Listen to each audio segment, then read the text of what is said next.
түтүн ыш боюнча маселе абдан көйгөйлүү болуп жатат. Кече мына маалымат каражаттарын окуп жатабыз. Күнүгө 3-4 миң жаш балдар ооруканага түшүп атат. Негизги орун кесепети бул ыш деп ушундай врачтар айтып атышат да. Ушул боюнча айтсаңыз, ыш боюнча канча убакытта биз токтото алабыз? Себеби министр энергетикадагы айткан болчу, быйыл ыш түтүн бул азаят, болбойт депчи. Бирок мына көрүп жатабыз, былтыркы жылга салыштырмалуу дагы көбүрөөк болуп жатканын. Боюнча ыш жол тыгынына Дастан Далабаевич суроо берди. Чындыгында эң көйгөйлүү маселелер булар.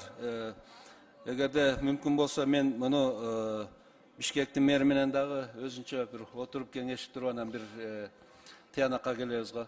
Бул боюнча азыр так эртең иш жоголот же эртең жол тыгыны жоголот дегенде мен алысмын, бирок чечкенге аракет кылабыз.